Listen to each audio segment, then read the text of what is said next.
Là, on te dit lo yiraelecha seor bechol gevulecha shivat yamim velo yalin min abasar asher tizbar ba'erev berishon laboker.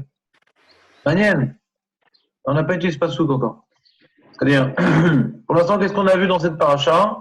On a vu que le mois de Aviv, c'est le mois, ouais, on doit faire le Korban Pessah. On a vu le Meshech Chochma qui disait, parce que c'est le mois où la nature, ouais, recommence à nous impressionner, être pour nous source de déstabilisation, puisqu'on viendrait attribuer à la nature une certaine force autonome, et donc c'est les sources même de l'Avodazara, tel que le Rambam explique au début de la Chot Avodazara, le fait de croire qu'il y a des intermédiaires, qu'il y a des forces, des envoyés d'Akadosh Baruch Hu, et qui pourraient agir d'une certaine manière autonome, c'est le début de l'Avodazara. Et donc la nature fait partie de ce type de, comment dirais-je, d'erreur possible. Et donc on ravive que c'est le retour de la nature, donc on vient se déraciner de l'Avodazara. On explique le Korban Pessar lui-même, Vezarta Pessar, Lachem le Karatson, ou Bakar, Bamakom, Asherifra. Ça doit se passer au Beth Amikdash. Bamakom, Asherifra, Hashem Shakanosham. Donc c'est le Beth Amikdash, l'endroit que Hashem choisira pour établir sa présence. Et là on dit ne mange pas sur le Korban Pessar du Chametz. On te dit, la Torah te dit, Shivat Yamim Tochal Alav Matzot, Lechem Oniv, Gibirchi Pazon Yatzata Beret Mitzrayim. Donc on parle ici que le Chametz, il doit être présent avec le Korban Pessah. La matzah, elle doit être mangée avec le Korban Pessah. Toujours c'est alav. C'est une notion qui est liée au Korban Pessah. Donc on sait que le Chametz, c'est une notion également de Tzera, d'Avodazara, de Garava, d'autonomie. Et Korban Pessah, c'est on s'efface devant un Kadosh Baruch Hu, c'est le Makat Bechorot, c'est l'effacement total. En od milevado. Donc il ne faut pas qu'il y ait du Chametz. Pessah. Il faut qu'il soit accompagné de la matzah. La matzah qui vient nous rappeler le lechem oni. Ouais. Le lechem oni, la matzah nous rappelle que notre manque d'autonomie. Faut pas qu'on fasse de cette sortie-là l'inverse du but. Le but, c'est on est effacé à Kadosh Baruch. Le but de la sortie d'Égypte, c'est on est un peuple complètement effacé à Kadosh Baruch. C'est le but de la sortie d'Égypte. On n'est pas un peuple comme les autres. On est un peuple que sans l'intervention divine, on y serait encore. Donc, non seulement il faut être différent des autres peuples en bannissant toute forme d'avodazara, toute forme de pensée hérétique qui nous ferait envisager qu'il y a des forces qui peuvent opérer dans le monde sans que ça soit ordonné par Akadosh Baruch Hu. Ça, c'est le Chametz. Être admiratif, être impressionné par ce kouach, de tficha, la nature, ce mélange chimique qui entraîne quelque chose. Tout vient d'Akadosh Baruch Hu, donc on vient éliminer toute chose qui serait susceptible de nous perturber sur la notion que en od milevado, il n'y a qu'une autre force. Donc on vient balayer toute autre force. Donc avec le Korban Pessah, on ne peut pas y associer du Chametz. Et en plus, pas uniquement, on peut passer pendant 7 jours, on devra accompagner le goût du Korban Pessah qui va être consommé uniquement le premier soir, par la matzah, qui elle-même vient nous rappeler pas uniquement ce qu'on est venu nier le 14, à partir de Chatzot dans la journée, en faisant en immolant le Korban Pessah qui vient annuler la Vodazara qui était en nous. Ça ne suffit pas d'annuler la Vodazara. Il ne faut pas oublier que la sortie elle-même, ce n'est pas une victoire d'un peuple autonome. Ni la nature elle est autonome, ni nous-mêmes nous sommes autonomes. Ni ce qui est autour de nous est une force indépendante de Baruch Hu, ni nous-mêmes on est une force qui est indépendante d'Akadosh Baruch Hu. Toutes les théories philosophiques, hérétiques, qui viennent présenter la nature comme étant une force autonome, ont pour arrière-pensée de redonner à l'homme la maîtrise de sa vie. On est un animal parmi tant d'autres et on fait ce qu'on veut. On n'est pas soumis à une volonté supérieure à nous. Donc, de la même manière, ce qui est autour de nous ce qui est autour de nous, c'est pas une force à part entière, c'est les outils d'Akadosh Baruch Hu. Nous aussi, on n'était pas une force à part entière, puisque les matzot que l'on mange nous rappellent le lechem oni. Le lechem oni. Qu'est-ce qu'il dit Rashi, lechem oni? Je vous écoute, qu'est-ce qu'il dit Rashi, lechem oni? C'est quoi lechem oni? Qu'est-ce qu'il dit Rashi? On l'a vu plusieurs fois. C'est quoi lechem oni? Je vous écoute. Interro surprise. nous rappelle notre situation de pauvre en Égypte. Razak ou Baruch, c'est David, ça, non? Je préfère rester discret, s'il vous plaît. D'accord. Donc, c'est David qui reste discret. Maintenant, donc, il n'y a pas marqué pauvre dans Rashi, il y a marqué Inouï. Si je ne m'abuse. Il n'y a pas marqué pauvre dans Rashi. Oni, c'est la chaîne Inouï, justement, pas la chaîne Ani. Donc, tu as eu raison, David, de rester. De rester anonyme. Anonyme. On va revoir Rashi. J'avais mis des guillemets entre pauvres. C'est ça, David. Et tu vois, ici, il y a une difficulté enfin, une difficulté, il y a ici, pas une difficulté, mais la Torah, elle vient nous faire. Elle parle de Ani, de pauvre, tu as raison, mais il y a un petit vav ici. Tu as vu? Un petit vav. Ouais. Un petit cholam, ouais. C'est-à-dire que c'est Oni. Pas lechem Ani, lechem Oni. Le pain pas de la pauvreté, mais de la souffrance, quelque part. Ouais. Alors, ça fait référence, Rachid dit. Lechem chez Maskir est un Oni. Ah, donc tu as raison, c'est pas Inouï, c'est Oni. C'est moi qui me suis trompé. Ouais. Oni, mais Nita'anu. Ouais, donc il y a les deux. Pour lire Ani et Oni, il dit Oni, la pauvreté, chez Nita'anu, la chaîne Inouï. Donc il fait le médé. Comment? Souffrance. C'est ça, souffrance. Souffrance. C'est un peu comme le maror. Comment? Un peu comme le maror, alors. Il y a Féméon. Complètement comme le maror. C'est complètement comme le maror ici. Rashi, en vérité, il rapporte Chazal, c'est Rabbi Shimon qui dit ça. Rabbi Shimon, il dit ça. On va voir si le Torah de Puma nous le ramène. Une seconde. Maintenant, Torah de Puma, est-ce qu'il nous rapporte sur Chazal? Il doit rapporter le Gemara. Il aura de la place pour rapporter Chazal. Rabbi Shimon. Rabbi Shimon. Il n'a pas rapporté Rabbi Shimon. Rapporte la Gemara en général, le Torah de Puma. Il n'a pas rapporté le Midrash. C'est Rabbi Shimon. Alors, qu'est-ce que ça veut dire? Alors, il demande Jérémie, il dit c'est comme le maror. C'est pas un yen. C'est comme le maror.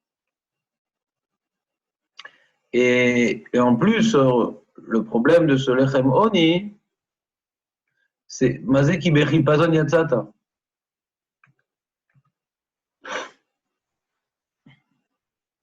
Si c'est pour rappeler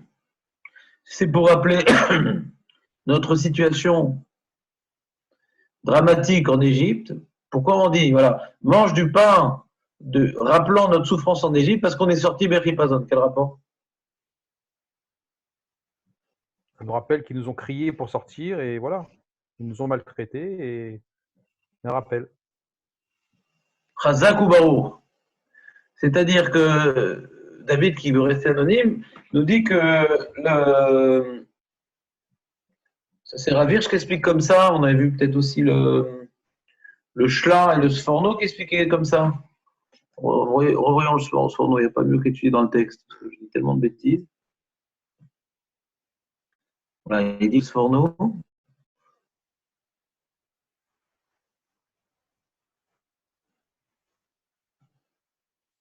Lechem shehayu ochlim be'oni, le pain là que nous mangions dans notre misère, chez lo haya lahem pnai le'ashot isatam ad shetichmatz mitnei noksim atzim. On était tellement pressés, compressés, oppressés, dépressés, dépréciés par les Égyptiens, qu'ils ne nous laissaient pas le temps de faire du Hametz. D'accord? Alors, quel rapport qui bechipazon? Ve'atam להזכיר חיפזון הלחם, וכי תמורת אותו חיפזון העוני, תמורת, c'est-à-dire, on s'aide.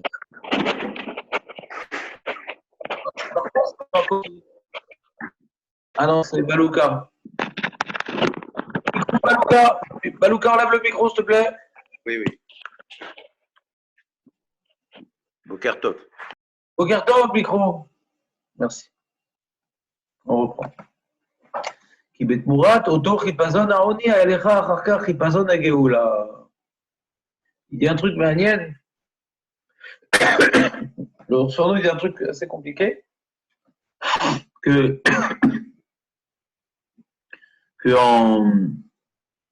en salaire, en échange, en contrepartie, je ne sais pas comment le traduire exactement, de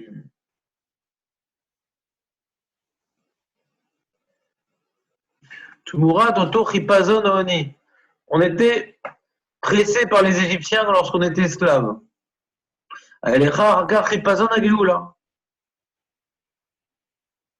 Hachem a voulu utiliser le même chipazon que nous avions connu lors de notre esclavage. Le même chipazon, on était toujours pressé, on n'a pas pu se faire du pain. Lors de notre sortie d'Égypte, on s'est retrouvé dans la même situation. On dit, oh punaise, ça me rappelle quelque chose ce truc-là. La fameuse Madeleine de Proust, cachée à l'épaisseur. Ça me rappelle ce truc. Ils ont les Égyptiens qui nous poussent à sortir, on n'a pas le temps de faire du Hametz. Dis-moi, chérie, ça te dit rien, c'est ça? Ben ouais, c'était ce qu'on a vécu toute notre vie en vérité. C'est marrant quand même.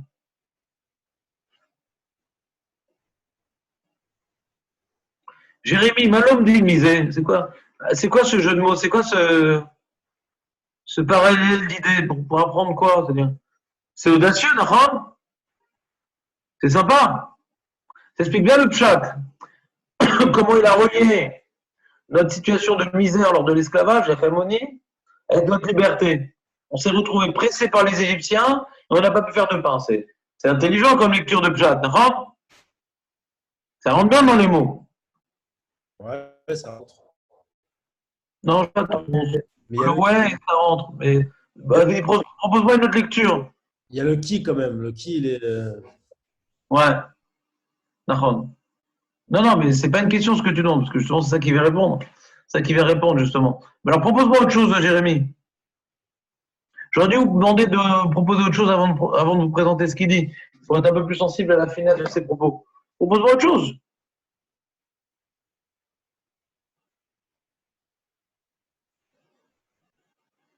Si on veut faire abstraction de ce chazal que Rashi rapporte, on peut expliquer le pshat. Michael nous a déjà dit le pshat, d'accord? Si on veut faire abstraction de ce chazal, ça ne vient pas nous rappeler la misère en Égypte. Non. Vous avez dit un pshat, toi, Michael, non? J'avais lu des mots, il me semble. Tu avais lu des mots. D'accord, bon. J'ai l'habitude de me casser la tête pour comprendre les psukim, pas pour comprendre ce que tu dis. Vas-y, sois plus précis. C'est-à-dire, sur quelle idée Alors, je vais rappeler ce que tu as dit, toi, ouais. Que tu avais dit, non, les chémonies, c'est du pain. C'est du pain le plus simple possible. De l'eau, de la farine, pas de sel, pas de sucre, pas de miel, pas d'huile, pas de levain, pas de temps de cuisson. Donc, c'est un lechem le plus basique possible. Ouais. Et pourquoi on doit manger un pain basique? Parce que, pour rappeler, le ripazon, comment on est sorti d'Égypte. Donc, tu manges le pain le plus rapide à réaliser. Un pain pauvre. Dès que le pain il va être élaboré, alors il prend du temps à être fait. Au niveau de la recette, les ingrédients qui vont devoir intervenir au niveau du moment où tu vas devoir laisser lever. Ouais. Donc, la pauvreté du pain, elle n'est pas uniquement, comment dirais-je, par rapport au fait que la pauvreté du pain, d'après cette explication, elle est par rapport aux ingrédients. Après, c'est une halakha, ouais. À la matzah, c'est de la farine et de l'eau, ouais. D'où on apprend cette halakha? De ce pasouk, ouais. C'est une halakha. On a une halakha d'être mekem lechem moni, ouais. C'est-à-dire de, de prendre une matzah sans rien. C'est-à-dire les éléments qui concernent. Les menachot, ouais, que mangeaient les kohanim, il y avait de l'huile, il y avait du levona. C'était pas du lechem moni, c'était des matzot qui mangeaient les kohanim dans le Beth Amikdash. Mais c'était pas du lechem moni. Là, quelque chose de particulier dans la matzah de Pessah, c'est pas uniquement du pain des kohanim. C'est du pain qui doit être pauvre. Il y a deux halachot dans la matzah. Tout d'abord, qu'il ne faut pas qu'elle ait le temps de lever. C'est le premier halakha. Elle n'a pas le temps de lever. Donc, il faut vite la faire, etc. Et deuxièmement, qu'elle soit faute, quoi. Il n'y a rien dedans. Le minimum possible. De l'eau et de la farine. Mamash, rien. Il n'y a rien dedans. Il y a rémoni. C'est pour ça que, même si elle pique à Kabbalah, on a l'habitude de tremper le pain dans le sel, ouais. Il y en a qui ont l'habitude de remuer après la matzah. Ouais. Du sel qui est dessus, pour être mekem lechem qui n'a pas de goût, quoi. Et d'après le Gaon de Vilna, qu'il y a une mitzvah, ouais, une mitzvah, de manger toute la semaine la matzah. Donc d'après ça, il faudrait avoir des matzot de shumorot toute la semaine. Shumorot, c'est pas forcément carré, hein, c'est-à-dire c'est la farine était shumora, enfin la farine. Le blé était chamour depuis qu'on l'a coupé, c'est ça matzah shumora. Donc les matzot Yehuda rouges, elles sont matzot shumora. Donc d'après le Gra, il y a une mitzvah de la Torah de manger toute la semaine. Ouais, comme écrit dans le passouk ici. Shivat Yamim, Tochal alav matzot. Ouais. Donc il y a une 7 jours je mangeais matzot. Et comme c'est les chémonies, donc on mange le kazé de matzah chaque jour. Alors il ne faut pas avec la mayonnaise, avec la crème de thon, avec du sel, il ne faut pas la tremper dans la salade. Pour accomplir le din de Gaon de Vina, qui a une mise de la Torah, hein, d'être ochel, la matzah toute la semaine. Vous me suivez ou pas?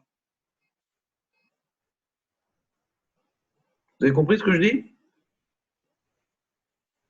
Oui, Jérémy, j'entends tes lèvres, mais je ne vois pas tes mots. Compris, toute la semaine, il doit manger de la matzah sans rien. Quoi, c'est un kazaït? Kazaï, toi, pour être Mekaï la mitzvah. On va pas être plus royaliste que le roi, on va pas faire plus que Kazaï quand même. C'est-à-dire que d'après le Gaon de Vina, c'est un peu l'idée qu'on a déjà évoquée. C'est-à-dire qu'il y a une mitzvah d'intensifier le message de l'El Seder.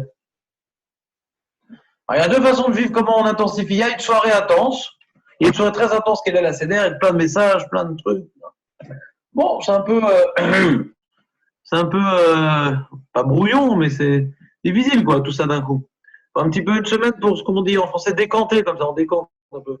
Pour commencer à venir imprégner une unité de vie qui s'appelle une semaine. Dans la Torah, une semaine, c'est une unité de travail, une semaine. La semaine, c'est une unité de travail.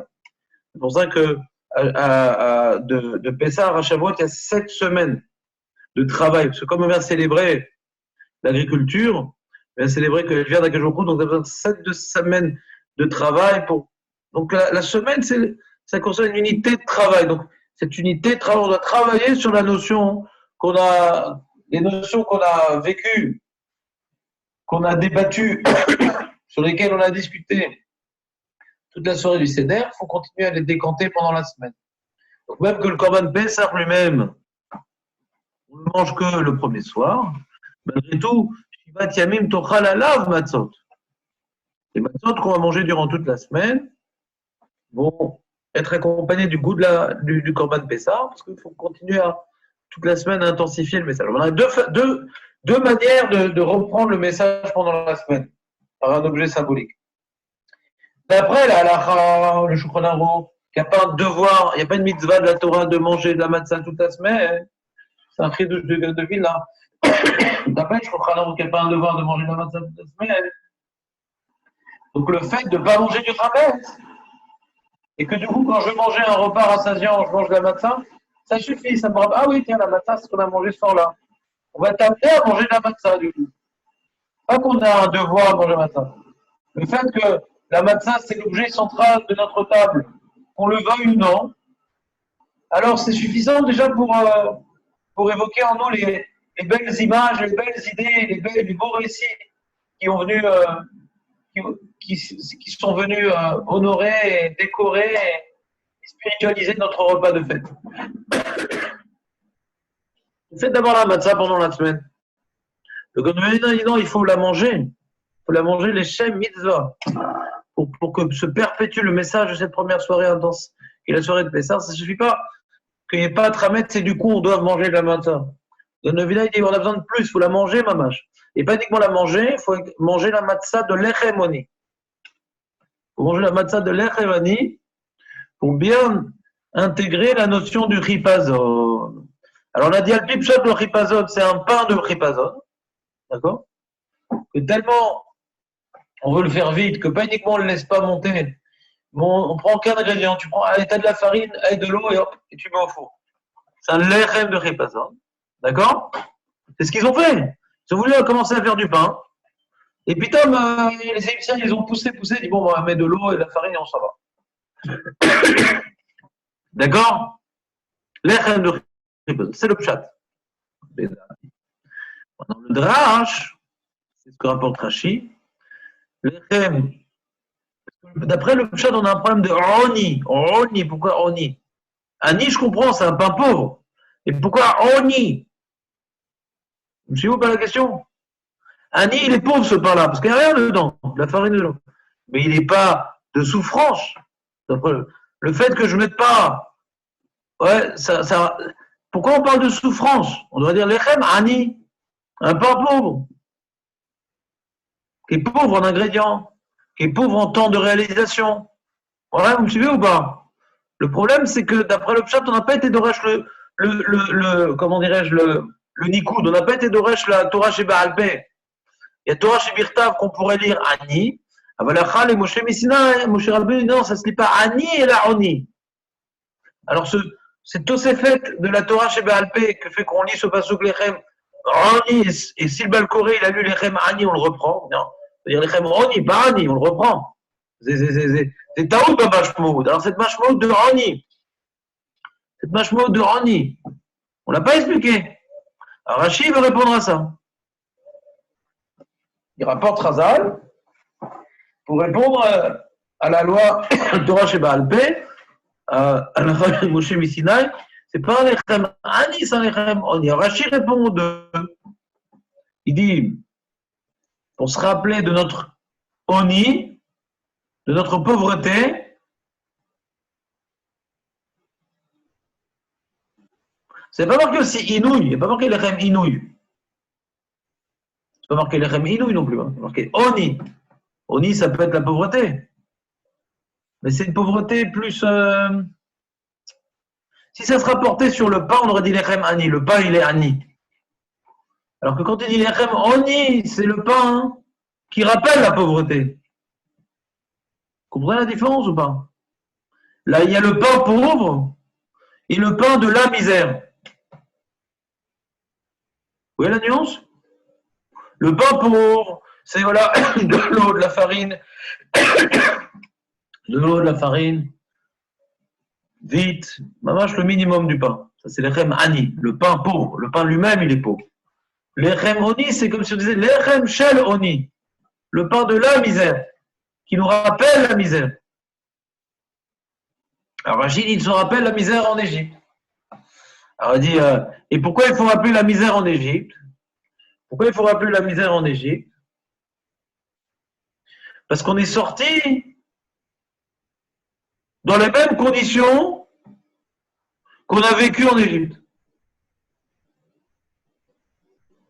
Le même chipazon qu'on a dû subir, le même chipazon qu'on a dû subir durant notre souffrance en Égypte, on a dû subir le même chipazon pour sortir d'Égypte. C'est ça qui nous dit le Sforno, et ça qui nous dit également le Rav Hirsch. Et ça qui nous dit également le Shla, qu'on avait rapporté, qu'on avait fait le cours sur la Refoua, la Briout et tout. On avait rapporté que le Ramban, à chaque fois, il disait, sur la Torah, hein, qu'à chaque fois, Hachem, il utilise l'élément qui semble être négatif pour soigner avec. Le bâton qui est amer, c'est lui qui va adoucir les eaux amères. le serpent qui nous a mordu, c'est en regardant le serpent qu'on va guérir.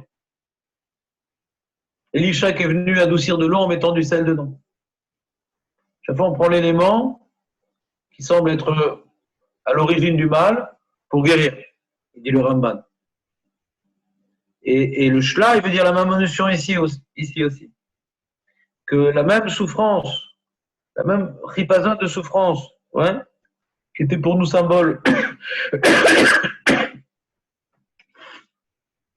négatif, Hachem, il a voulu prendre ce symbole négatif pour en faire le symbole positif. C'est lui qui nous a sortis d'Égypte. Ce qui aurait dû être symbole d'esclavage, c'est devenu symbole de libération.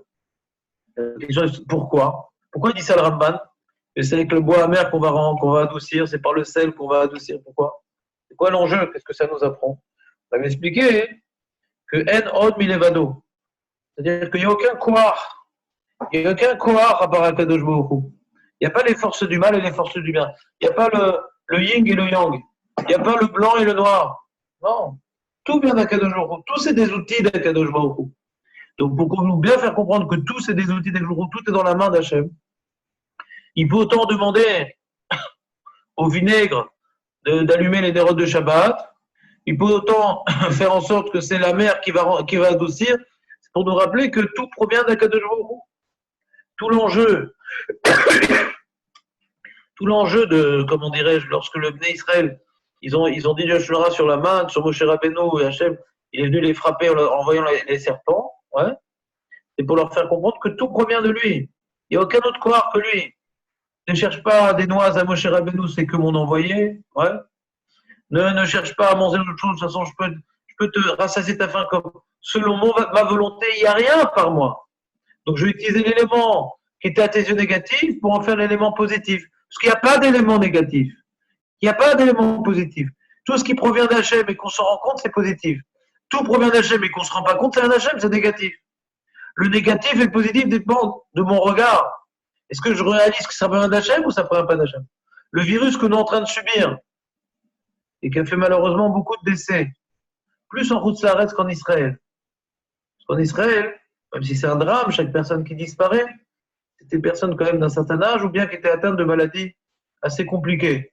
Donc ça ne veut pas dire que on doit se sentir tranquille, on ne va pas respecter les précautions de Misra d'Abril, parce que moi je suis en bonne santé, je ne suis pas vieux, donc je m'en fiche. Non, shalom. Parce que si on fait ça, alors au lieu de mourir, on aura pire que ça, on tuera les autres. Toutes les personnes à qui on sera en contact par notre négligence, on aura tué. Vaut mieux mourir que d'être meurtrier. Mourir en allant là-bas, meurtrier, je ne suis pas sûr. Donc, fin de parenthèse. En tout cas, ce que je voulais vous dire, c'est que ce virus-là, il est négatif si on le voit comme un virus. Il devient positif tellement qu'on voit qu'il a été envoyé par Hachem. Si on réalise qu'il a été envoyé par Hachem, c'est qu'Hachem nous demande quelque chose. Si on voit comme étant un élément naturel, c'est négatif. Pourquoi on souffre? Ça ne sert à rien. Qu'ils partent au plus vite, qu'on trouve le vaccin. La nature nous envoie un problème, que la nature nous donne une solution. Mais ça n'a rien à voir avec mon comportement moral, ça n'a rien à voir avec mon shalom baïm, ça n'a rien à voir avec ma shmirat enaim, ça n'a rien à voir avec le fait que j'ai fait un filtre sur Internet ou pas, ça n'a rien à voir, ça. Il y a un vaccin qui est venu parce que des Chinois qui ont mangé des animaux, je ne sais pas quoi. Ouais. Alors non, on va essayer de trouver par la nature une solution. Ça, c'est la Vodazara. Ça, c'est la Vodazara. De voir un problème naturel, c'est la Vodazara. C'est négatif. Donc c'est négatif le médecin. Le virus, s'il n'était pas venu, ça aurait été mieux. Ça aurait été mieux. Mais s'il a été envoyé par Hachem, Gamzol et Tova, on ne doit pas demander une telle épreuve. Maintenant qu'elle est là, elle est pour le bien. On ne doit pas espérer une telle épreuve. On ne doit pas prier pour que le monde connaisse une telle épreuve. Mais si elle est là, c'est pour le bien, parce que c'est Hachem qui l'a envoyé. Et tout est pour le bien. Donc ça devient positif. Si je prends conscience que tout ce qui arrive, ça vient d'Hachem, tout est positif. Donc si c'est Hachem qui l'a envoyé, alors qu'est-ce qu'il me veut? Qu'est-ce qu'il attend de moi? Qu'est-ce que je dois faire maintenant? Quel est le remède? Quelles sont les allusions dans cette épreuve qu'on vient de passer? Mon fils m'avait fait écouter d'ailleurs une nouvelle chanson qui vient de sortir sur ce virus-là,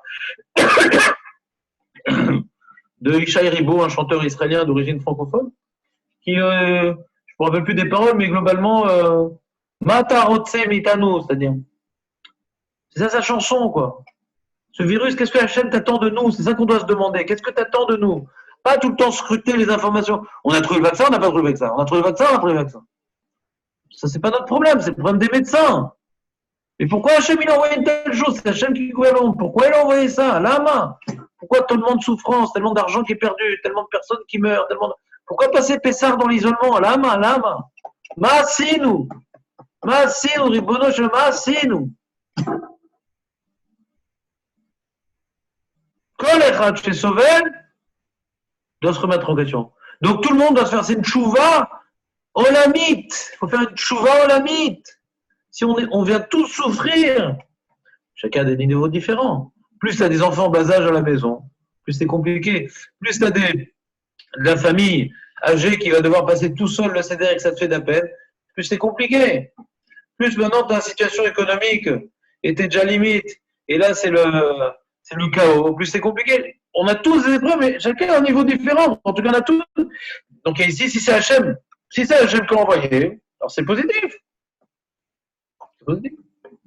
Au lieu qu'il y ait de bombes atomiques qui nous tombent sur la tête et qui effacent Eretz Israël, Hachem il a envoyé phrase de Shalom. Hachem il a envoyé un moment de Bodenout et de Tchouva pour éviter une zéra plus dure. Éviter une zéra plus dure. C'est très bien, c'est positif. On ne veut pas que ça vienne une telle épreuve. Maintenant qu'elle est là, on sait qu'elle vient d'Hachem. Donc c'est ça que je vous expliquais. C'est quand il y a marqué que Hachem il a fait que c'est par un bois amer qui va adoucir l'eau, c'est-à-dire que c'est moi qui ai rendu l'eau amère, et c'est en obéissant à ma parole d'envoyer le bois amer dans l'eau que l'eau va s'adoucir. Donc qu'est-ce qui va adoucir l'eau? C'est pas le bois, c'est d'obéir à ma parole. Qu'est-ce qui a rendu amer l'eau? C'est d'avoir désobéi à ma parole. Qu'est-ce qui va l'adoucir? En obéissant à ma parole. Mais le bois, il peut dire ce qu'il veut, Hachem. Qu'est-ce qui a fait que ce virus soit venu? Parce qu'on a désobéi à sa parole. Je ne suis pas prophète, je ne suis pas haram pour vous dire quoi. Chacun doit juger à son niveau personnel par rapport à quoi il pense qu'il devait s'améliorer, que c'était possible pour lui s'améliorer, qu'il ne l'a pas fait. Comment on va pouvoir se protéger tout d'abord de ce virus et en second plan l'éradiquer? Eh bien, en venant obéir à sa parole, la même chose. Revenons à notre sujet de Pessah. Il y avait un symbole qui aurait pu être un symbole, comme il a dit Jérémie, du Maroc. T'es avec nous, Jérémie, ou pas? Oui, je suis là, mais j'ai une question. Moi, je t'écoute. Non, c'est-à-dire qu'on a vu trois notions de Ripazon. Ripazon des Mitzraïm, Ripazon des Israël et Ripazon des Shrina. Là, c'est un autre Ripazon encore? Non, c'est Ripazon des Mitzraïm. Oui, mais Ripazon des Mitzraïm, on en avait évoqué dans la manière dont ils nous ont expulsés du pays. Là, c'est la manière dont on a souffert. Ripazon des Mitzraïm. Donc là, de quoi on parle? On parle de. Mais quand il dit je sais pas, c'était quoi? C'était Rachid, il disait Ripazon, c'est Tmoura Ripazon dans laquelle on vivait en Égypte. De quoi est-ce qu'il parle? Ripazon des Mitzraïm. Khazak, maintenant je réponds à ta question, Jérémy. Ça marche? C'est ce que le. Donc on va aller par étapes. On a déjà vu le Sforno, d'accord? Le Sforno qui nous dit qu'au lieu, avant de répondre à la question de Jérémy qui vient donc confronter deux cours qu'on a donnés, ouais, est-ce que maintenant je me contredis ou bien j'apporte un regard complémentaire? A priori, vu ce qu'on a vu, je me contredis.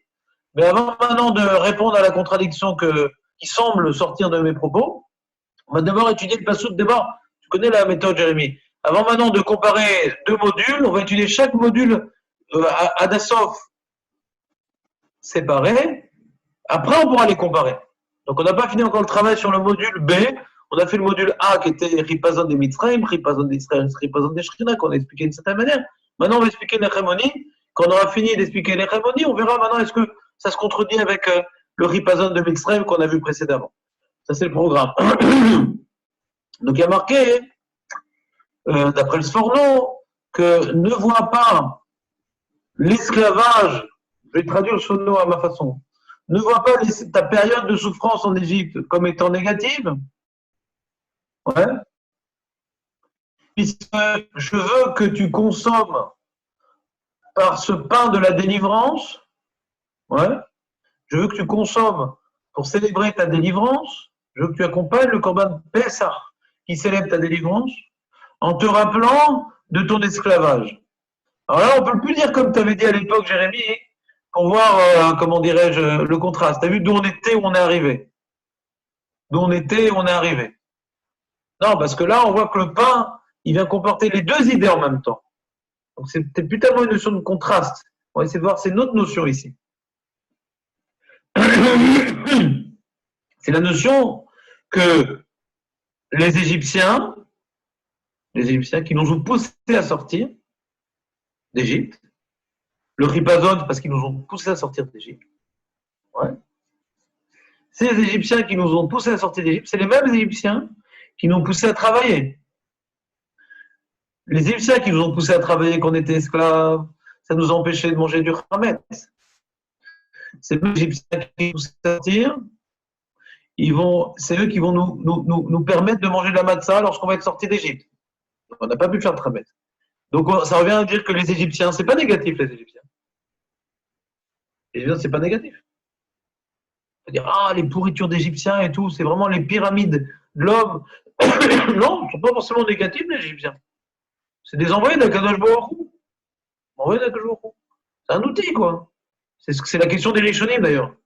Il dit, puisqu'il y a marqué, avec Abraham Avinu dans Brita Betarim, que ta descendance, elle va descendre dans un pays qui n'est pas le sien, elle va connaître, être étranger, être esclave, être torturé, elle va connaître tous les niveaux, jusqu'à la déchéance la plus totale. Puisque de toute façon, c'était déjà prévu par Hachem. Alors qu'est-ce qu'on reproche aux Égyptiens? C'est les envoyés d'Akadosh Baruch Hu. Eux, ils ont tout simplement accompli le projet divin, comme ça demande les Rishonim. Il y a différentes réponses. Ouais, il y a différentes réponses. Une réponse qui dit, mais de nous faire autant souffrir, on voit qu'ils ont ils ont été à cœur joie. C'est-à-dire, ils ont fait plus que ce qui était prévu dans Brit Betarim. C'est pas la réponse que je comprends mieux. La réponse que je comprends mieux, c'est que Megal Gelim Srout, elle est des Zakai, Vechova, elle est des Chayav. Nachon, quelqu'un à Rosh Hashanah, c'est décrété sur lui qui meurt. Nachon, il devait mourir. Mais alors le mec qui l'a tué, on ne peut pas le condamner alors, on ne peut pas le condamner avant le mec qui l'a tué. Qu'est-ce que vous me voulez? Le mec il arrive dans le Sanhedrin, qu'est-ce que vous voulez? Il était Rabita Rosh Hashanah. Qu'est-ce que j'ai fait moi? Quelqu'un maintenant qui est sur un lit qui est gossesse, ouais, quelqu'un qui est gossesse, c'est-à-dire il est agonisant, il ne peut pas survivre par ses propres moyens, et je le tue, alors Minadine, je ne suis pas Chayav Mita, c'est assourd de faire ça, mais ce n'est pas un acte de retira, de meurtre suffisamment grave d'enlever la vie à quelqu'un qui était vivant. C'est que je viens accélérer la mort, mais il était déjà moribond, puisque si on enlevait les machines, il mourrait. Donc sur ça, même s'il y a 2 témoins, je ne suis pas Chayav Mita. Parce qu'il était déjà mort, il était moribond. Ouais. Alors d'après ça, le mec il va dire pareil, regarde, celui maintenant que j'ai tué là, j'ai mis une balle entre les 2 yeux. Eh bien lui, de toute façon, il était moribond, parce que c'est déjà fixé à Rosh Hashanah qu'il devait mourir. C'est fixé. Qu'est-ce que j'ai fait? Pas tout. La réponse, elle dit Nachon. Lui, il devait mourir. Mais il aurait pu tomber de sa fenêtre. Il aurait pu. Ou il aurait pu être tué par quelqu'un d'autre. Pourquoi tu prends le mauvais rôle? Mais Galgelin Choval et des Chayav. C'est-à-dire que quelque chose que Hachem veut punir, il va prendre quelqu'un de mauvais pour punir, pour punir celui qui a puni. Pourquoi tu prends le rôle du comment on dit en français? Du bourreau. Du bourreau. Hachem, il a besoin de bourreau, t'inquiète. T'es pas obligé de prendre le mauvais rôle. T'es pas obligé de jouer le mauvais rôle, c'est tout.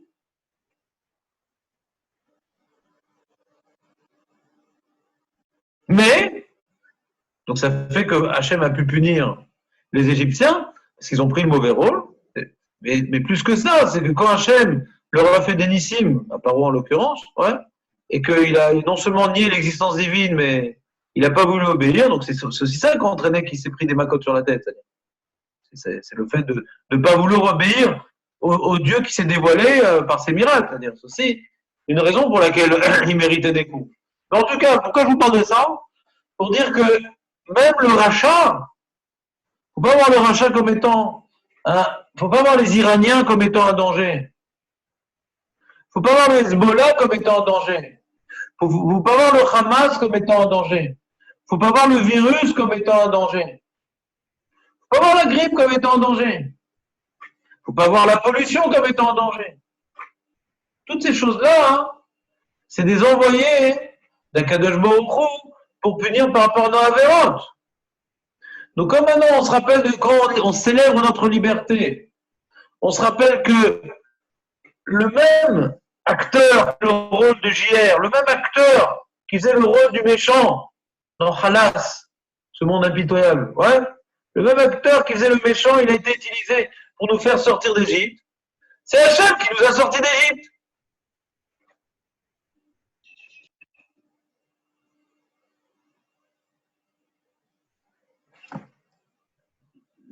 C'est clair ou bof? C'est clair ou bof? Ou vraiment pas?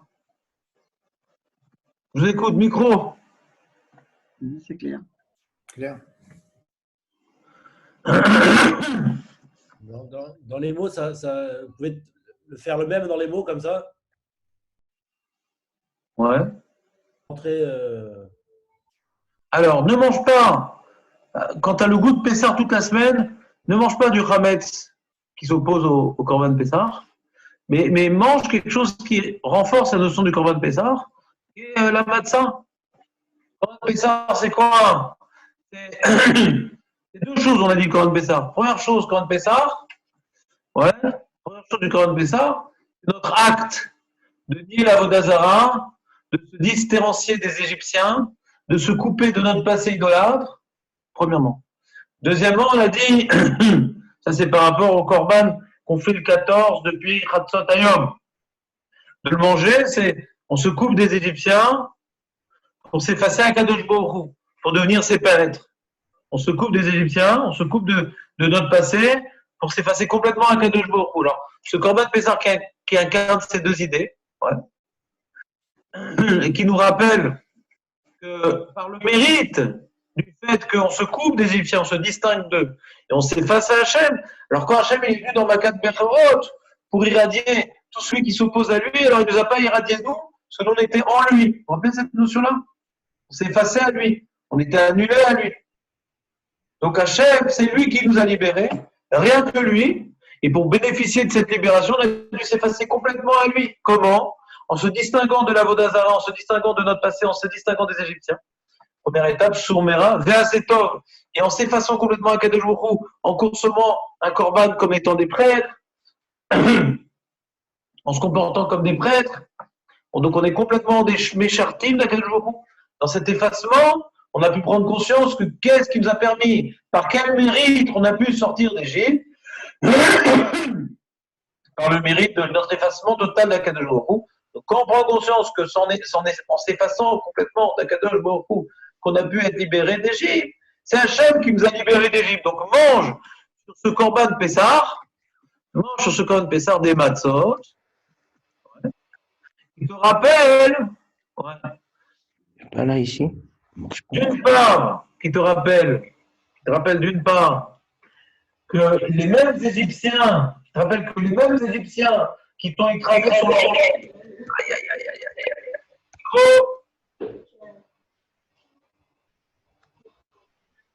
Benjamin est là pour couper les micros. Non, c'est juste Hillel Balouka. je suis là, qu'est-ce que vous voulez que je fasse? Ben, tu nous coupes, il est le Balouka. D'accord. Allez, Balouka. Il est où? Merci. J'ai pas de micro. Il est le Balouka, alors enfin. C'est fait grave. Merci beaucoup. Vous voulez On que je continue. vous nomme animateur, comme ça au moins vous êtes tranquille?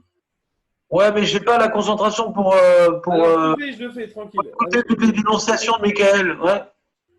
C'est vrai. Ok. Je garde.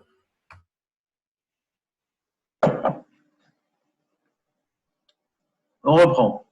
Excusez-moi, on a été, comme vous savez, j'ai une concentration très très volatile, malheureusement. On reprend. Donc on dit, les mêmes Égyptiens, ouais, que j'avais vécu pendant 210 ans et particulièrement 86 ans, je les avais vus comme étant le mal absolu. Fais-nous sortir de ce mal-là, le mal il vient de là-bas. Donc c'était la source de la Vodazara d'attribuer une réalité aux Égyptiens. À partir du moment qu'on a attribué une réalité aux Égyptiens, par rapport au mal qu'ils nous faisaient subir, donc ils nous faisaient peur, eux, et pas nos Averot. On était impressionnés par eux, et pas par Hachem. Et donc petit à petit, on s'est laissé influencer par eux, et ça nous a amené à la Vodazara, à oublier Dieu. Plus on a peur de l'Iran, plus on oublie Dieu. Plus on a peur du Hezbollah, plus on oublie Dieu. Plus on a peur du virus et on oublie Dieu. Ashrei Adam mefached tamid. Agmara אומרת בדברי תורה כתיב לפחד, לקיים דברי תורה. זה מפחד. אשרי אדם מפחד תמיד רק מהשם. Avoir peur de ne pas être au niveau de nos devoirs. Donc on reprend le pasouk. Donc ces matzot-là nous rappellent ce qui nous a amené à la Vodazara, c'est d'être complètement impressionné, influencé par nos noxim, par nos oppresseurs. Ouais. Ce pain de souffrance, tu devras le manger avec le matzah, avec le Korban Pessar. Pourquoi? Enfin, accompagner toute la semaine l'idée du Korban Pessar par ce pain-là, parce que cette souffrance-là, le même ripazon que tu as dû vivre durant ton esclavage et que tu avais donné à ce ripazon-là un regard négatif, c'est eux le problème, c'est eux le mal. Et non, tu vois bien que c'est même ces gens-là que tu voyais comme étant ceux qui t'empêchaient de sortir. Donc le mur, c'était eux. Ces gens-là que tu pensais que c'est eux qui t'empêchent de sortir, le mur, c'était eux. C'est eux-mêmes qui te poussent à sortir. Donc tu vois, c'est des outils d'Akadosh Baruch Hu.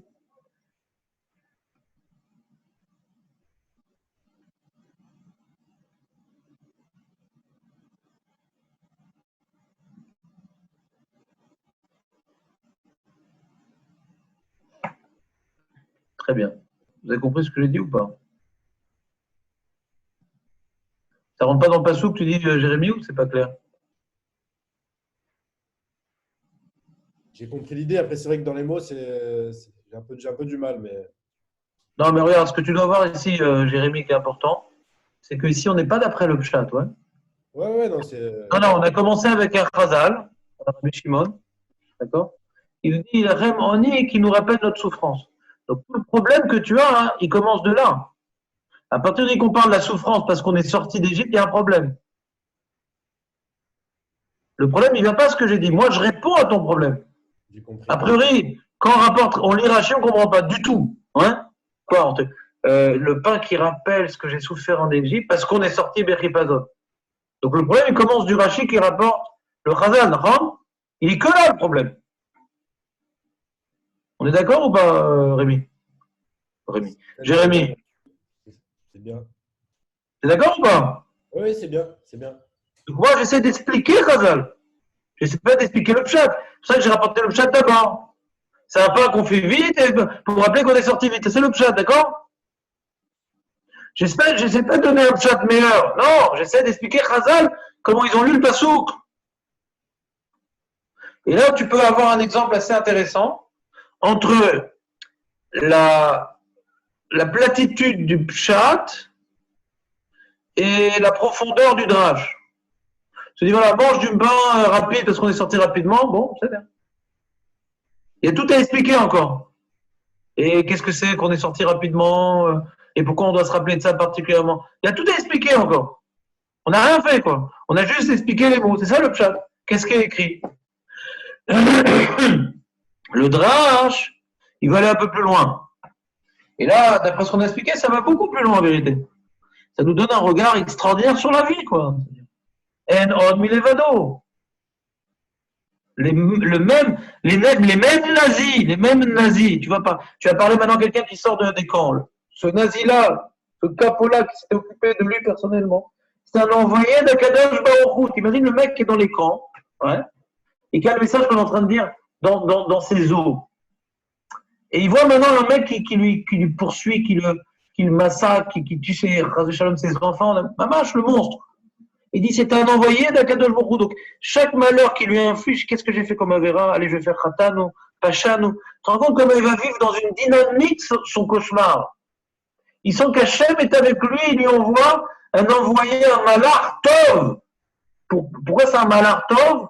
Parce que grâce à toutes les souffrances qu'il va subir, il va faire tchouva de tout ce qu'il a pu faire dans sa vie. Et même s'il meurt, il va arriver naki dans la maba. C'est un matara. C'est ça le but.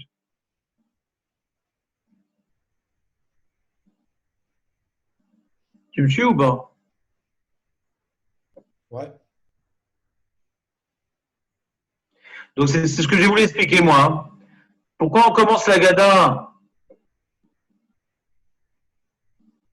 Pourquoi on commence la Gada par Al-Armania?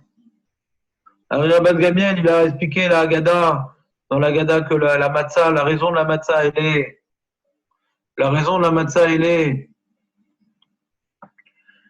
par rapport au Chiposan des Shrina, d'accord?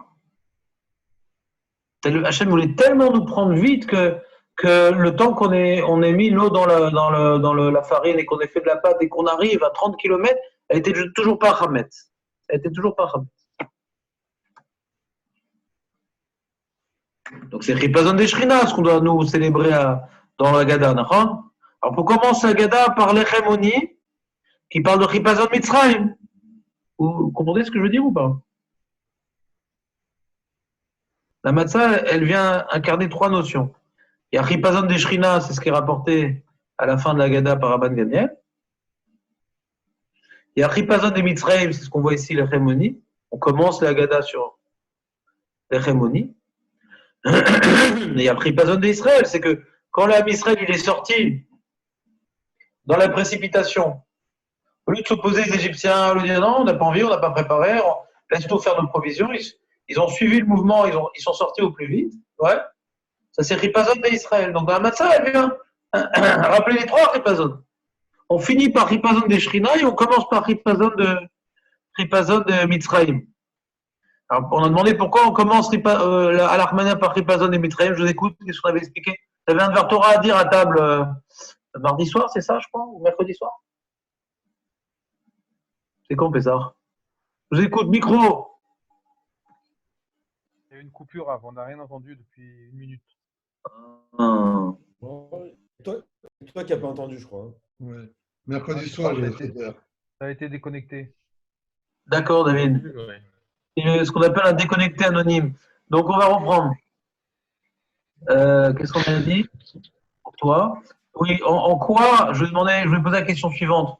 En quoi, on a dit, puisque la raison essentielle de la matzah qui doit être couronnée notre seder, c'est comme l'a dit Rabban Gamel, pour appeler Chipazon des Shrina. Hachem, il voulait tellement nous prendre comme peuple qu'il a fait qu'on arrivait à lui tellement vite que la pâte qu'on avait fait, qu'on n'a pas eu le temps de cuire avant de sortir d'Égypte, quand on est arrivé à 30 km à Soukot, elle n'était pas encore Hametz, on a donc pu cuire des matzot. Donc c'est Chipazon des Shrina. Mais on commence la Gada par un Armania qui est Chipazon des Mitzrayim. Pourquoi on commence la Gada par Chipazon des Mitzrayim? Je l'écoute. Bah, c'est le premier dans l'ordre. Faux. On a donné une réponse plus précise.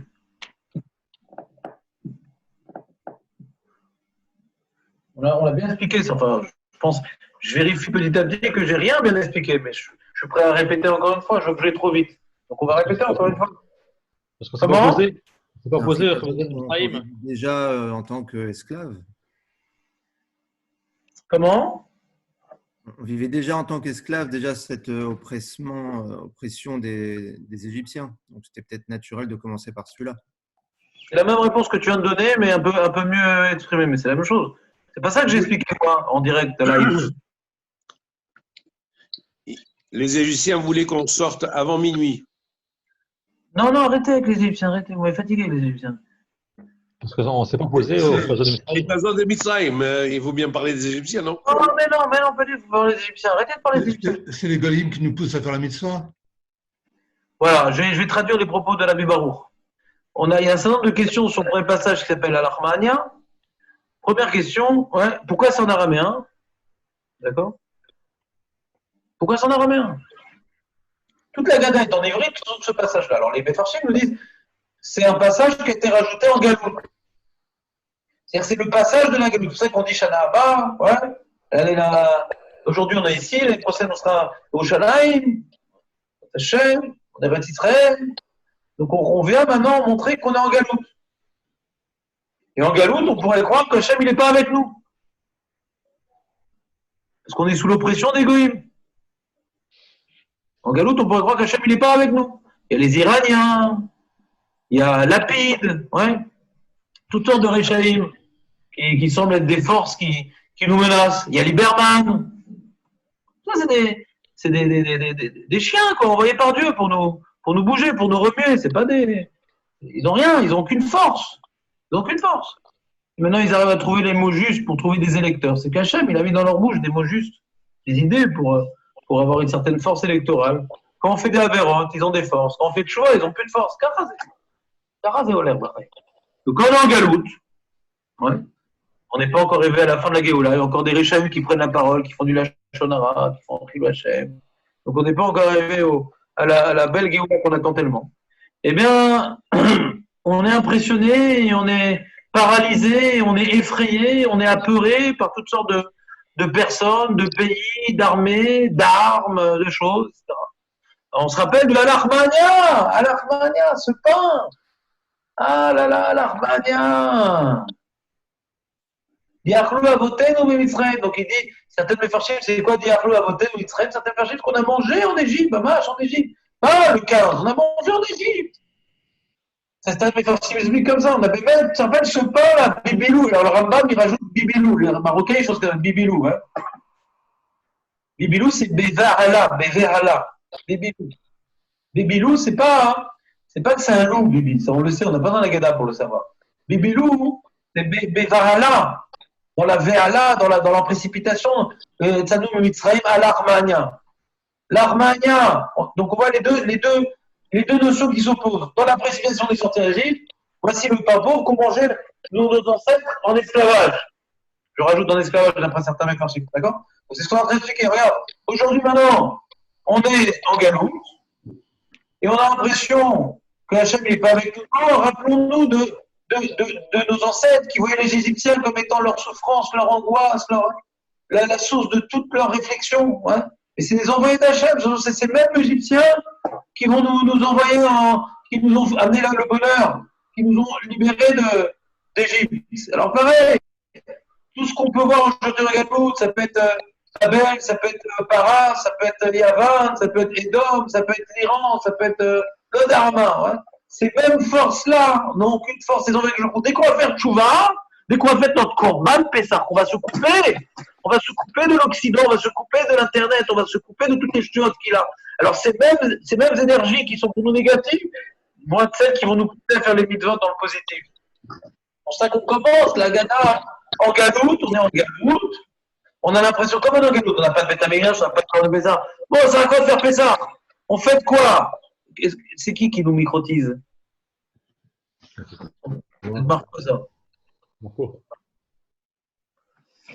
Donc, on reprend. Le problème, il y a une grande question sur la fête de Pessah. Comment on fait qu'on est le peuple de Dieu, qu'on mange des corbanotes, Hachem nous a donné la liberté, mais on est en galoute. On est écrasé sous la botte de tous nos ennemis. On ne voit pas du tout comme le peuple élu, pas du tout.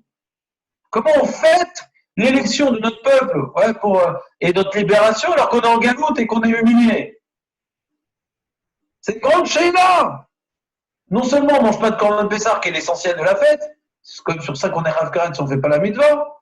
Non seulement en termes d'Alacha, on est à côté de la plaque, mais même en termes d'événements à célébrer, on est à côté de la plaque. Quelle libération, ouais. Où est le peuple élu? Même si nous, on est en Eretz Israël, où le peuple élu? On vend du cannabis médical et des armes et trucs. Où est le peuple élu? C'est ça le peuple élu, c'est ça qu'il est connu aux yeux du monde, c'est ça le peuple élu.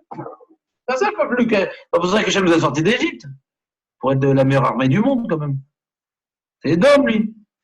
Et ça, et Yaakov. Nous, c'est la force de la parole, c'est pas la force des larmes. Donc on n'est pas le peuple élu. Le fait qu'on est obligé, face à nos avérotes, d'avoir une armée forte pour nous protéger de nos avérotes, C'est dommage qu'on ne fasse pas d'Averot, que tout est armé, des Torah, c'est tranquille. Pour l'instant, on est obligé parce qu'on fait d'Averot. On ne peut pas le beurre et l'argent du beurre. Mais on n'est pas dans une situation de libération prévue. On n'est pas le peuple élu actuellement. On l'est en potentiel, mais on ne fait pas ressortir cette dimension-là au monde ni à nous-mêmes. Donc comment on peut célébrer Bichlal Pessah, Bichlal? Tout ce qu'on célèbre, on ne peut pas le célébrer parce qu'on n'est pas Yerushalayim, on n'a pas de Korban, mais même l'idée qu'on célèbre, elle n'est pas célébrable. On n'est pas libéré, on est sous la joue de l'Occident, de l'ONU, de Trump, de Bibi et ses fricotins. Voilà. Comment? Alors, on commence la Haggadah par un texte Nachon Teogalout. Nachon, tu manges pas de Korban Pessah. Nachon. Nachon, t'as peur de lui, t'as peur de ça. Et Hachem, il est où? Mais Hachem, il est dans eux. C'est Hachem qui envoie les Perses, c'est Hachem qui envoie les Grecs, c'est Hachem qui envoie les Iraniens. Pourquoi? Parce que les mêmes Égyptiens, qui nous ont fait manger la matzah, c'est eux qui vont faire que ce soir on va manger de la matzah parce qu'ils nous ont poussé dans la sortie. C'est une introduction pour interpréter la galoute d'une manière juive, d'interpréter la galoute d'une manière matzatique. Il n'y aurait rien de négatif, tout est utilisé par Hachem. Donc on peut célébrer Pessah comme étant Ragageoula quand on a compris la matzah. C'est ça qu'on parle de Chipazon des Mitzrayim, parce que Chipazon des Mitzrayim, c'est ce qui nous fait comprendre justement qu'il n'y a rien de négatif.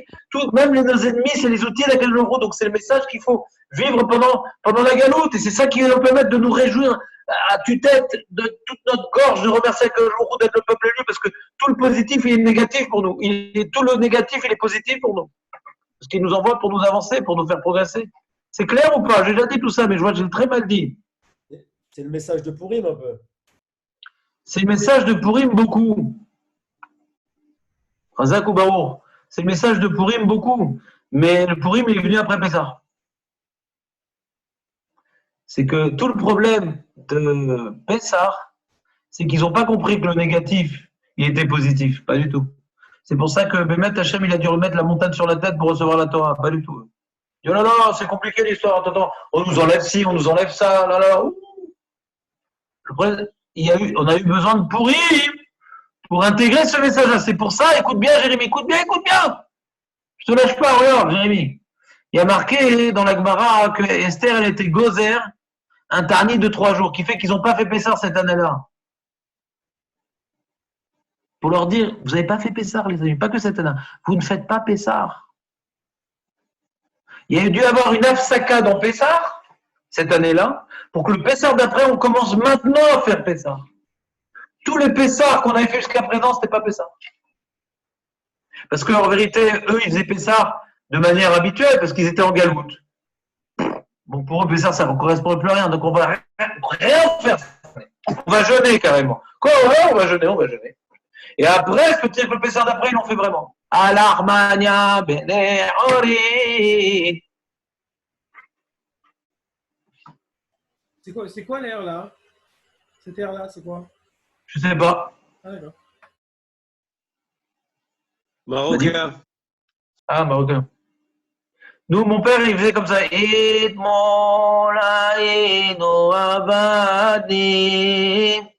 quoi ça? Bah là, c'était vraiment Pessah là. Là, c'est vraiment la sortie des choses. Ça, c'est algérien, Constantinois. Ah, les Tunisiens, c'est pas comme ça? Comment c'est les Tunisiens? Avec le nez, c'est tout. En bouchant le nez, ça fait. Mettez les bouteilles. Vas-y, sur tous les endroits. Mais Chavod. Mickaël, fais-le nous, allez. Solo. Voilà, on tape des mains et tout, c'est la guerre là. Voilà. On va le mettre en zoom, pour Pessah. C'est pas très loin en vérité, hein, des Constantinois, c'est pas très loin. Non, mais Ouais, quand même. Mais c'est moins joli quand même. Les Tunisiens, ils n'auraient jamais dû sortir d'Égypte. Ouais, là, ça commence. Les Tunisiens n'auraient jamais dû sortir d'Égypte. Qu'est-ce qui t'arrive, José? Ils ne sont pas sortis. C'est une révolte. Vous auriez été perdus sans nous. Bah ouais, exactement, surtout sans ta femme. Donc, le tigre, à 4 pieds sous la table.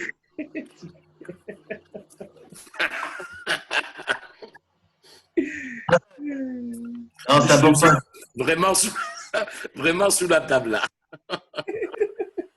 Bon les amis, C'est bon, c'est un peu plus clair la vie? Donc attends, on reprend. Donc on a dit, grâce à ça, on a expliqué que pourquoi le seul passou qui nous parle de l'Echemoni, il est ici. Dans tout le Torah qu'on parle de Matzah, le seul endroit où on parle de l'Echemoni, c'est ici. Parce que là, c'est lié au Korban Pessah. Korban Pessah, c'est justement cet effort de se déconnecter des Égyptiens, toute leur emprise sur nous, comme on a dit par la crava du Korban Pessah, c'est on tue la Vodazara des Égyptiens, donc on tue les Égyptiens qui étaient ancrés en nous. Donc c'est ça l'Echemoni. Ce qu'on regardait des Égyptiens qui nous faisaient peur, c'est ça qui nous a influencés. Donc ces mêmes Égyptiens qui nous faisaient peur, c'est eux qui vont nous sortir d'Égypte. Donc c'est pour ça que par rapport au Korban Pessah qu'on va consommer ce soir-là, le goût du Korban Pessah, Shivat Yamim Tochal Alav Matzot, ouais, une seconde, il est là. Shivat Yamim Tochal Alav Matzot, l'Echemoni, après avoir mangé le Korban Pessah qui symbolise notre déconnexion des Égyptiens, la désacralisation, la dédiabolisation des Égyptiens par la crava du Korban Pessah, cette idée-là, tu vas maintenant la ruminer pendant 7 jours avec la matzah de l'Echemoni. Que l'Égyptien, c'est pas une force à part entière. On va intensifier le message du Akravat Korban Pessah par le l'Echemoni. On a expliqué toute cette paracha, elle est par rapport à la Vodazara, la paracha de Tré, la paracha de Shoftim. Et cette notion de la Vodazara, elle est travaillée par le l'Echemoni. C'est clair ou pas? Non? Si, mais parce qu'il faut désactiver nos micros à chaque fois. Donc, c'est pas grave, ça me laisse le temps de respirer. Ah d'accord, oui, c'est clair. C'est une micro-sieste, ça s'appelle. Si on fait l'analogie avec la galoute de manière générale, donc c'est l'objectif du message, ça veut dire quoi? C'est-à-dire qu'à chaque époque, il faut le Korban Pessah, il faut réaliser un korban, sacrifier ce qui nous... la Vodazara. Razak ou Baruch. Mais ça, t'étais pas là alors qu'on a parlé du Mesher Ochma non plus. Non, t'étais pas là? Peut-être pas, non. Mince. C'est dommage. Pourquoi est-ce que je t'ai mis ce Mesher Ochma? Tu peux vérifier toi-même, je crois que c'est dans Balmidar Tête Vav, j'ai vérifié quand même. Où il est mon document? Je vais te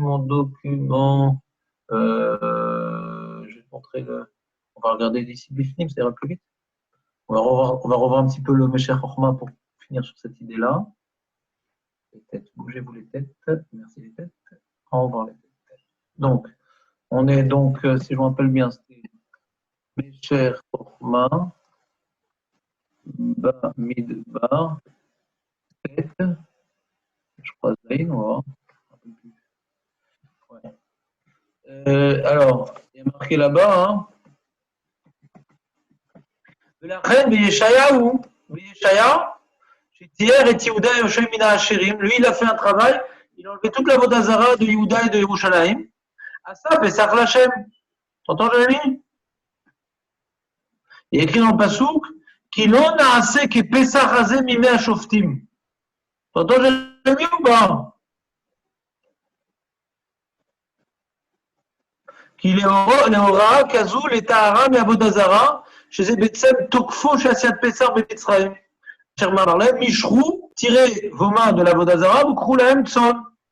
L'ona assez Miotashoftim, cet effort de se déconnecter de la Vodazara n'avait jamais existé à un tel niveau à l'époque des Shoftim. C'est ça qu'il y a marqué, ils ont fait un Pessar Shlachem comme ils n'ont jamais fait auparavant. C'est-à-dire d'après l'esprit de la loi du Korban Pessar.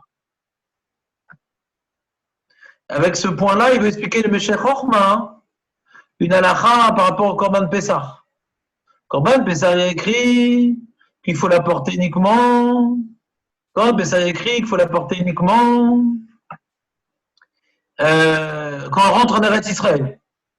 Et quand on regarde le Chumash, on voit qu'on a fait le Korban Pessah la 2e année de notre sortie d'Égypte et la dernière année qu'on était dans le désert. Il dit pourquoi? On doit faire le Korban Pessah uniquement quand on rentre en Eretz Israël. Il répond le Mesher Chochma, il dit non, parce que la 2e année, on a dû faire le Korban Pessah, parce que juste avant, on avait fait le Hegel Hazar, on a fait Avodazara. Donc, pour exprimer notre coupure de la Avodazara, on a fait donc la 2e année Pessah. Exactement, on aurait dû faire ça en Eretz Israël. Mais la dimension de coupure d'Avodazara, qui est imprégnée dans le Korban Pessah, a dû être réalisée après à Hegel Hazar. pareil.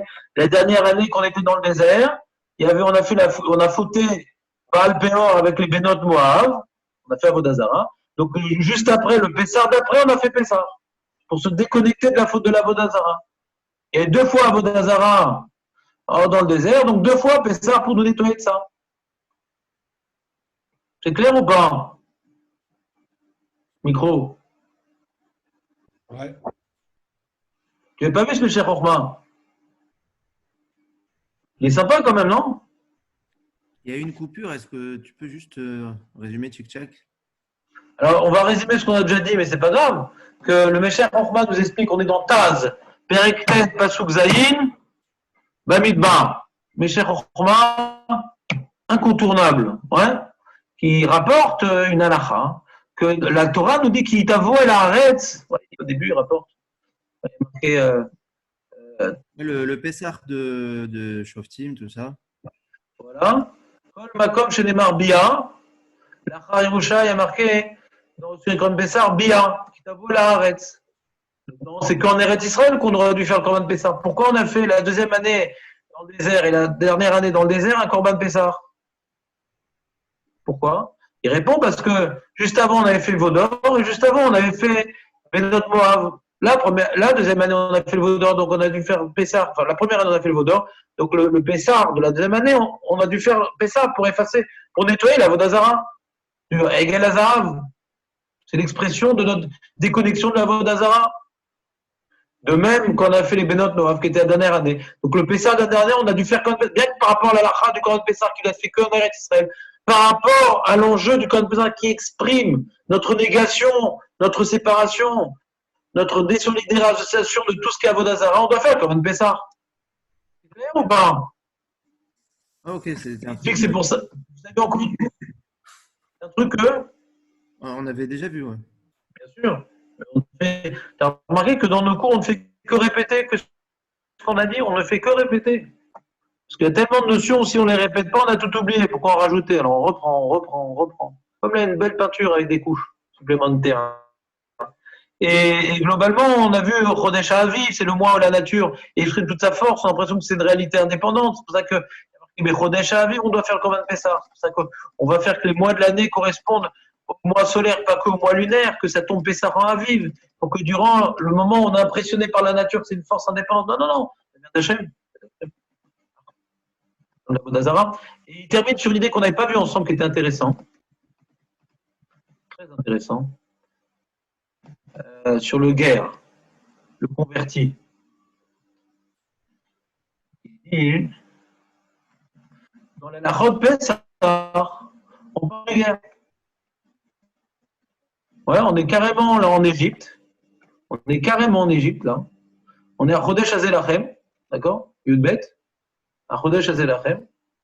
Et on a maintenant, au milieu de cette explication, à la fin de cette paracha, à la fin de la paracha de Chodesh Hazelachem, qui Moshe vient expliquer à Israël ce qu'il doit faire pour sortir d'Égypte par le Korban Pessah. Et après, quand ils seront en Israël, il explique les halachot différentes, 7 jours de Chametz, tout ça, d'accord? Donc c'est là où on apprend toute halachot, beaucoup d'halachot de Chametz et de Pessah, qui a été enseigné au Bnei Israël avant de sortir d'Égypte. Et à la fin de cette paracha, qu'est-ce qu'il y a écrit? Zot Rukat à Pessah, Kol Bederar le Chalbo. Un goy ne devra pas manger. C'est quoi un goy? C'est pas un goy en réalité, c'est quelqu'un qui n'a pas fait la Brit Mila ou bien qui a Pikoros. Quelqu'un qui a Pikoros, d'accord? Et Oved Avodazara, il est juif, Oved Avodazara, il n'a pas le droit de manger du Korban Pessah. Parce que c'est antinomique. Un Oved Avodazara, il ne peut pas manger du Korban Pessah.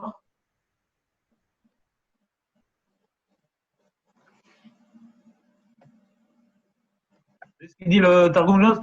Kol Bar Israël Deishtamed. Juif, chez Asashmat, c'est-à-dire qu'il est devenu Oved Avodazara. Ouais. Il ne peut pas manger du Korban Pessah. T'entends le lacha? Incroyable, non? Et le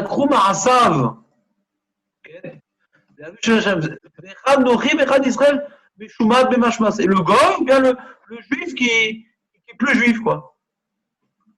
Ou Afar et Tabrit, il vit plus comme un juif.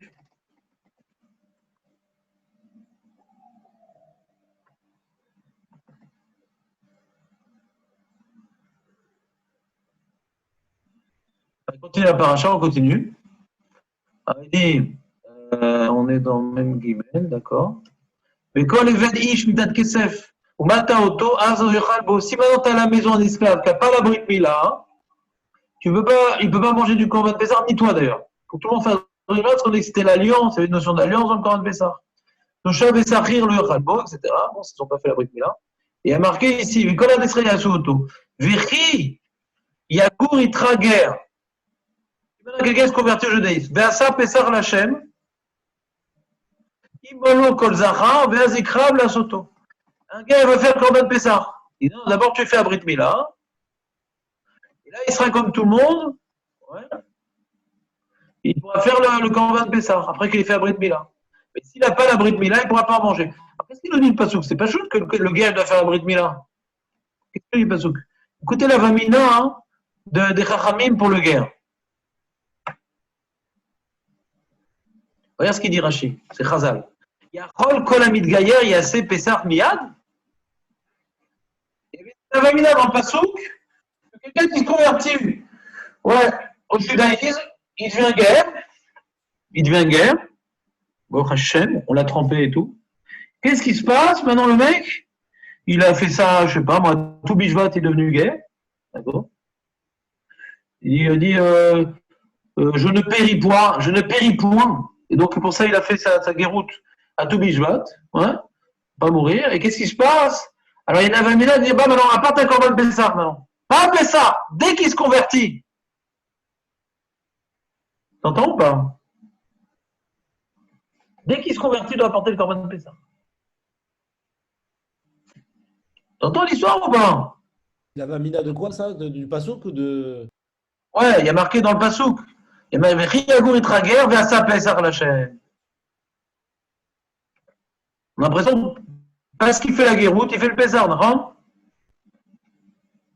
Talmud Lomar, ben, Ezra Harez. Non, il ne sera pas différent des autres. Talmud Lomar, non, il sera comme les autres, il fera Pessah à la date. Ma Ezra Barbaasa, Avger Barbaasa. La Vamina, le Passouk veut nous, Al-Pipchat, nous dire que quand quelqu'un il se convertit, il doit apporter le Korban Pessah.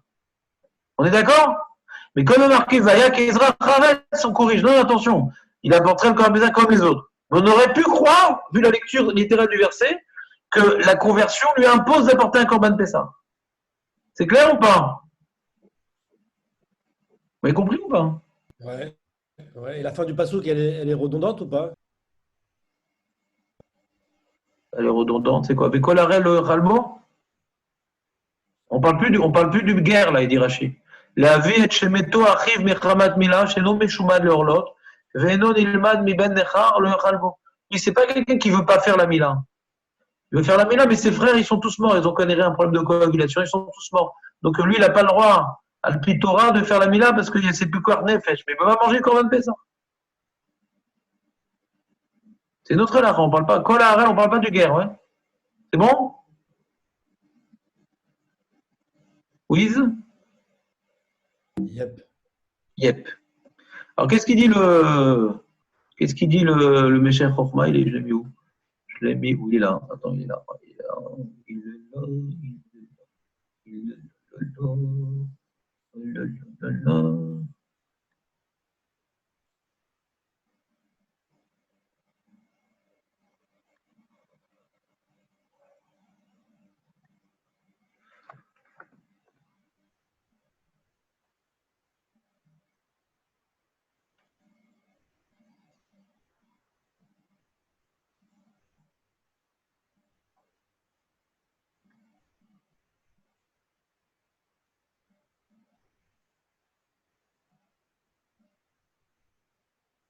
Il rapporte un chidouche le Meshech Chochma.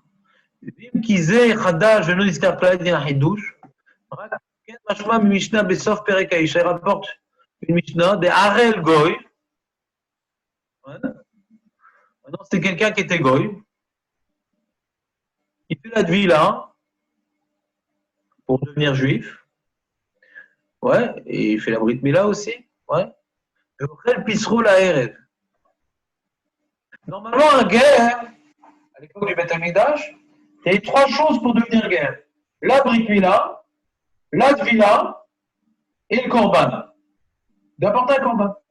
Bisman chez Bet Amikdash Kayam, alors, il ne peut pas apporter de corban, donc ça suffit Mila, Bet Vila. Mais alors, on va apporter trois choses.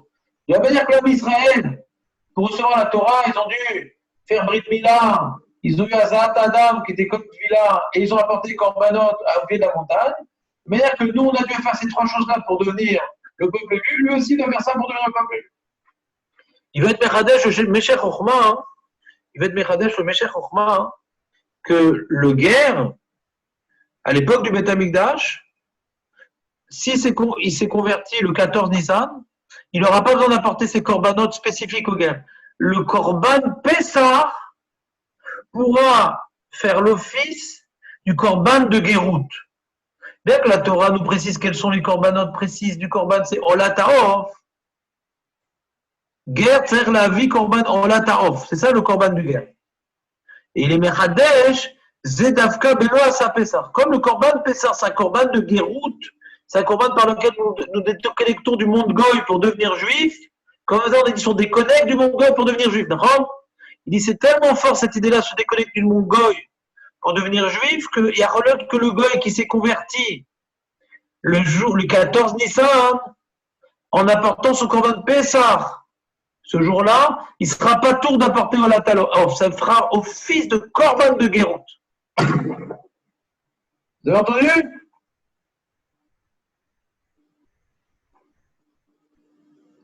Je vous ai noyé là ou pas? Qu'est-ce qui se passe? Micro.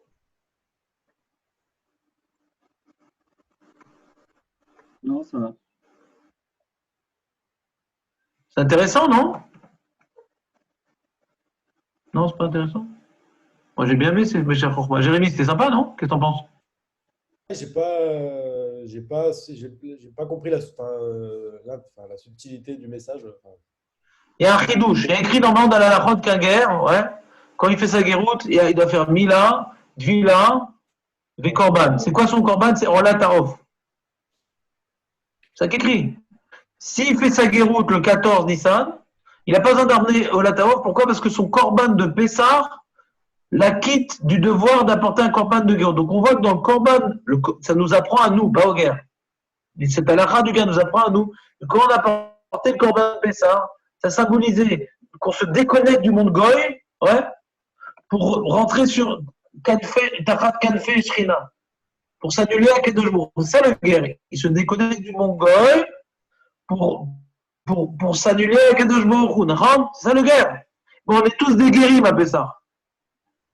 C'est pour ça qu'il dit le Meshech Chochma qu'il pourrait s'acquitter de son devoir de korban par korban de Pessah, tellement donc il y a la notion de Gérout, du Soumera Ve'asetov. T'as mieux compris la subtilité? Ouais. Bon, tant mieux.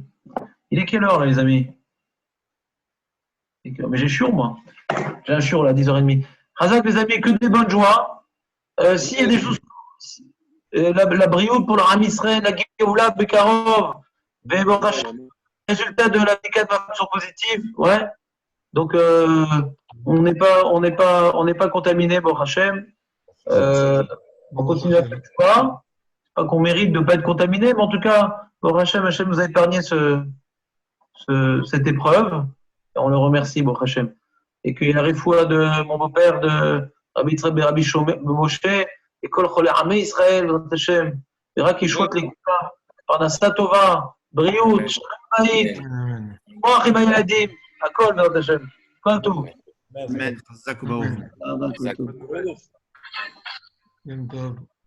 Alors, Yom Tov à tout le monde. j'ai pas entendu.